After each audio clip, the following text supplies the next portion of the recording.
Hello everyone, এদিকে দেখাও। তো আমরা যাবো এখন চন্দননগর ঠাকুর দেখতে। তো দেখো কি নিয়ে বসেছি, একটু নিচু করো, ফোনটা নিচু করো। ওরা এখন জামা সেলাই করতে বসেছে। এই জামাটা কিনেছিলাম দুর্গাপুজোর সময়, তো পরে যখন দেখলাম তখন দেখলাম জামাটা একটু ঢিলা ঢালা। দুর্গাপুজো তো পড়তেই পারিনি, আর আমিও ভুলে গেছি এটা খাপানোর। আমারও মনে ছিল না ওকে বলে যাবো খাপানোর কথা। তো এখন একটু টাইম রয়েছে, যেহেতু এখন অনেক কেউ রেডি হবে, তো আমরা অনেক কেউ যাচ্ছি ঠাকুর দেখতে, মানে অনেকে মিলে। আর চন্দননগর যাচ্ছি, অনেক ভালো ভালো ঠাকুর দেখবো, প্যান্ডেল দেখবো, সব তোমাদেরকে দেখাবো। মানে আমরা যা যা দেখবো সেগুলো দেখাবো। তো চলো আমরা যাই, তারপরে আবার দেখা হচ্ছে। চলো তাহলে বেরিয়ে তো পড়েছি, রয়েছি এখন আমি টোটোতে। আর সবাই যাচ্ছি, 3টে টোটো করে যাচ্ছি, আর খুব মজাও হচ্ছে। আর 1 বছর পর পর অপেক্ষা করে থাকি, 1 বছর পর্যন্ত যে জগদ্ধাত্রী পুজোটা দেখবো চন্দননগরে গিয়ে, তো ঠাকুরগুলো দেখবো। আর এখানে দেখো চলে এসেছি হচ্ছে ঘাটে, যেহেতু লঞ্চ পার হতে হবে, ঘাটটা পার হতে হবে, তাই জন্য যাচ্ছি।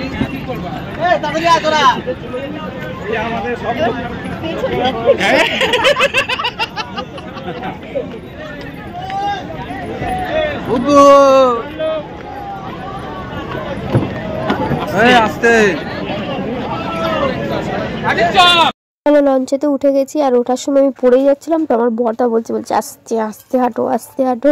তো কী করবো, শাড়িটা পড়েছে, তো এই জন্য নামার সময় সিঁড়ির ওখানটাতে আটকে গেছিলো শাড়ির ইয়েটা। আর প্রচণ্ড ভিড়, বুঝতেই পারছো, চন্দননগর যাবে বলে কথা, সবাই একসাথেই যাচ্ছে।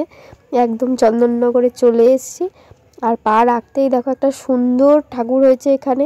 আর চন্দননগরে তো যেদিকে তাকাবো সেদিকেই ঠাকুর, আর সেদিকেই প্যান্ডেল, কোনো কথাই নেই, অসম্ভব সুন্দর। আর কারা কারা চন্দননগরে গেছো, ঠাকুর দেখেছো, অবশ্যই আমাকে জানিও। আর কারা কারা এই প্যান্ডেলটা দেখেছো তারাও জানিও।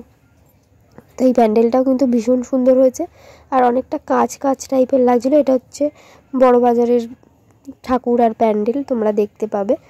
মোটামুটি আমি যতটা মানে পেরেছি চেষ্টা করেছি তোমাদেরকে ভালো মতো দেখানোর, কিন্তু কি করব, এত ভিড় এত ভিড়, মানে হাত তুলতে তুলতে অবস্থা খারাপ, কোন দিকে হাত তুলবো, আর এত নড়ানড়ি হচ্ছে জানোই তো ভিড়ের মধ্যে। তো যাই হোক, ঠাকুর দর্শন তো হয়ে গেল, প্রথম ঠাকুর, আর ভীষণই সুন্দর হয়েছে। আমার তো খুব ভালো লাগে চন্দননগরে জগদ্ধাত্রী ঠাকুর দেখতে। তো তোমরাও একটু দেখো, তোমাদেরকেও একটু দর্শন করাই, শুধু আমি একা দেখলেই হবে, তোমাদেরকেও তো দেখাতে হবে। সবাই মিলে ঠাকুর দেখার একটা আলাদাই আনন্দ, তাই না? আমরা কিন্তু অনেকজন মিলে বেরিয়েছি, সেটা তোমরা প্রথমেই দেখেছো হয়তো। আর প্রত্যেক বছরই আমরা সবাই মিলেই যাই, বন্ধু বান্ধবরা সবাই মিলে গেলে পরে সেই একটা আলাদাই মজা। তার সাথে তো বাচ্চারা রয়েছেই, আর এখানে রয়েছে এই যে আমার ছেলে, আমি, তারপরে সব বন্ধু বান্ধবরা, তার আরও ছোটো ছোটো বাচ্চা রয়েছে। তো আমরা কিন্তু অনেক রাত অবধি ঠাকুর দেখেছি। আর চন্দননগরে আসলে না যে কখন টাইম কেটে যায় সেটা বলা কিন্তু মুশকিল। আর এখানে হয়েছে জোরাসিক পার্ক, তো এই প্যান্ডেলটাও কিন্তু মারাত্মক সুন্দর হয়েছে, আর আমার ছেলের তো ভীষণ ভালো লেগেছে। মানে বাচ্চাদের, বিশেষ করে বাচ্চাদের এই প্যান্ডেলটা অসাধারণ লাগবে, আর খুবই ভালো লাগবে, যেহেতু চারিদিকে ডায়নাসর আছে, ডায়নাসরের ছোটো ছোটো বাচ্চা রয়েছে, বড় ডায়নাসর রয়েছে, জল রয়েছে, বড় বড় ডিম আছে ডায়নাসরের ভেতর থেকে, আবার ডায়নাসর বেরোচ্ছে মানে ডিমের ভেতর থেকে। তো চলো তোমরা একটু দেখে নাও। ওখানে তো হেলিকপ্টার উঠছে ওপরে, আর এদিকে রয়েছে চারিদিকে গাছপালা। আর আমরা সামনের দিকে আর একটু টুকটুক করে এগিয়ে যাচ্ছি দেখার জন্য যে ভেতরে কি আছে। তো চলো তোমরাও দেখো, আমরাও দেখি, আর বেশ ভালো লাগছেও আমার তো। আর কালারটা দেখো এত দারুণ লাগছে, মনে হচ্ছে একটা পুরো গুহার ভেতরে, জঙ্গলের ভেতরে ঢুকে গেছি পুরোপুরি, আর ভীষণই সুন্দর হয়েছে। আর এদিকে লাইট, আর ওই দেখতে পাচ্ছ বড় একটা ডায়নাসরের লেজ মনে হলো ওটা, ওই লেজটা দেখা যাচ্ছে। আর এবার চলো আসল জায়গায় যাওয়া যাক, ভেতরের দিকে প্রবেশ করা যাক। আর এখানে সাইডে ঝিল মতন ছিল একটা, যেখান থেকে মানে পাহাড়ের ওপর থেকে জল পড়ছে, মানে লেক টাইপের রয়েছে একটা। আর ওই যে হচ্ছে বড় ডায়নাসরটা, কি অসম্ভব সুন্দর লাগছে তাই না? আর প্রত্যেকের হাতে কিন্তু ফোন, মানে সবাই ফটো তুলতে ভিডিও করতে ব্যস্ত আমার মতনই। আর কারা কারা, আমি আরেকবার বলছি, কারা কারা চন্দননগরে গেছো একটুখানি কমেন্ট করে জানিও, তাহলে আমার ভালো লাগবে। আর কারা কারা এই প্যান্ডেলটাও দেখেছো। তো এবার যাবো ঠাকুরটাও দেখতে। আর ভেতরে রয়েছে এই যে বিশাল বড় বড় ডায়নাসরের ডিম, যেটা ফেটে ডাইনোসরের বাচ্চা বেরোচ্ছে রীতিমতো। দেখতে কি দারুণ লাগছে সেটা দেখো, মনে হচ্ছে পুরো সত্যিকারের। আমার ছেলে তো বলছে এটা পুরো সত্যিকারের ডাইনোসর বেরোচ্ছে, আর ডিমটাও পুরো সত্যি সত্যি মনে হচ্ছে, তাই না? আর ভিড়ও হয়েছে, প্রচণ্ড পরিমাণে ভিড় হয়েছে। কিন্তু চন্দননগরে একটা জিনিস আমার ভীষণ ভালো লাগে, যতই ভিড় হোক যতই যা হোক না, এখানে কোনো ঝুটঝামেলা আছে আর আর নাই এখানে কোনো মানে কি বলে লাইনের ব্যাপার আছে। আমার এটা খুব ভালো লাগে। তুমি ঠাকুর দেখবে আর বেরিয়ে যাবে, সে ভিড় যেটুকু থাকবে সেটুকু টাইম লাগবে, ব্যাস। চলে এসেছি এবার রাস্তার ওপারে ঠাকুর দেখে।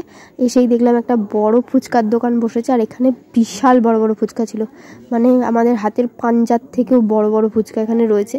কিন্তু ক্যামেরাতে কতটা বোঝাতে পেরেছি জানি না, কিন্তু বিশাল বড় বড়, মানে রাজভোগ ফুচকা লেখা ছিল অনেকটাই এরকম।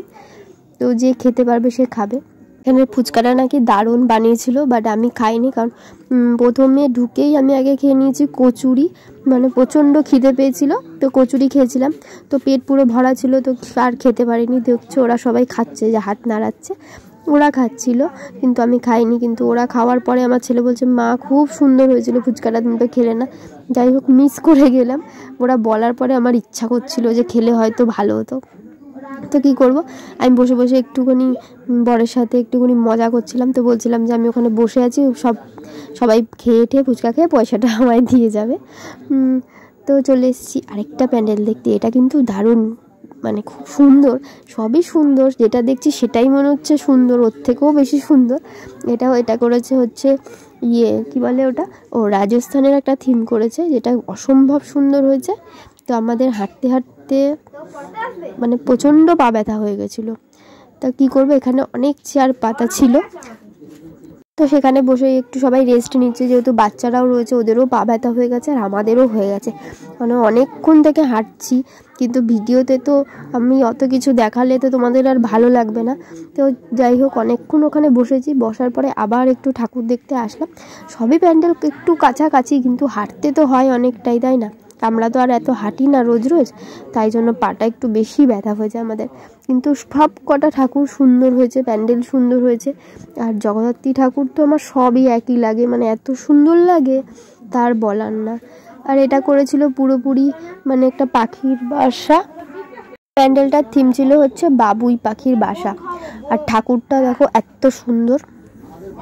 আর এই ঠাকুরটা আমার একটু সব ঠাকুরের থেকে একটু আলাদা লেগেছে, কারণ ওই ঠাকুরগুলো পুরো হোয়াইট ছিল, পুরো সাদা ছিল, আর এই ঠাকুরটা পুরো গোল্ডেন। এই ঠাকুরটা আমার খুব ভালো লেগেছে। সব ঠাকুরই সুন্দর, এটা একটু আলাদা। আর তারপরে চলে এসেছি এই ঠাকুরটা দেখতে। এটা মনে হয় পার্ক সার্কাসের হয়তো প্যান্ডেল হবে, আমি খুব একটা নাম। এই ঠাকুরটা তো মোটামুটি যারা চন্দননগরে গেছো তারা সবাই দেখেছো এই প্যান্ডেলটাকে, পুরো খুবই সুন্দর হয়েছে। আর আমি অনেককে দেখেছি এই প্যান্ডেলটার সামনে দাঁড়িয়ে ফটো তুলতে, তো তাই জন্যই বলছি। তো আমার কিন্তু ভীষণ ভালো লেগেছে চন্দননগরের ঠাকুর দেখে ঘুরে, আর অসম্ভব সুন্দর প্যান্ডেল, মানে কি বলবো, চোখ ধাঁধানো পুরো প্যান্ডেল হয়েছে, ঠাকুর হয়েছে, চোখ সরানো যাবে না, এত সুন্দর কালার, এত সুন্দর ভেতরের। আর প্রচণ্ড পরিমাণে ভিড়, মানে ভিড় দেখলে মাথা খারাপ হয়ে যাবে, এত ভিড়। কিন্তু কোনো সমস্যা নেই, মানে একটুখানিও সমস্যা হয়নি ঠাকুর দেখতে বা প্যান্ডেলটা দেখতে, একটুও সমস্যা হয়নি। আমি খুব ভালো ঠাকুর দেখেছি। তো চলো, এবার তো অনেকটা আমরা পুরো হাঁপিয়ে গেছি, এবার যাব হাঁটতে হাঁটতে বাড়ির দিকে।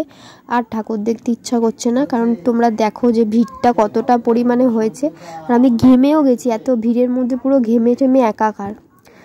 তো যাই হোক, পা তো ব্যথা হয়েছেই, বাট ভালো ঠাকুর দেখে নিয়েছি, মনও ভরে গেছে, আর খাওয়া দাওয়াও মোটামুটি হয়ে গেছে। এবার যাব টুকটুক করে হাঁটবো। আর বাড়ি যেতে যেতে আমাদের কটা বেজে জানো, ভোর 4টে বেজে গেছে। ভাবতে পারছো তাহলে কত হেঁটেছি আমরা। তো যাই হোক, ভিডিওটা যদি ভালো লাগে অবশ্যই একটা লাইক করবে, কমেন্ট করবে, শেয়ার করে দেবে। আর এই দেখো পা ব্যথা করতে করতে পুরো একদম রাস্তাতেই বসে পড়েছি আমরা। যাক, এটাও একটা বেশ ভালো লাগার জায়গা। তো চলো, আবার কাল দেখা হবে একটা সুন্দর ভিডিও নিয়ে। টাটা।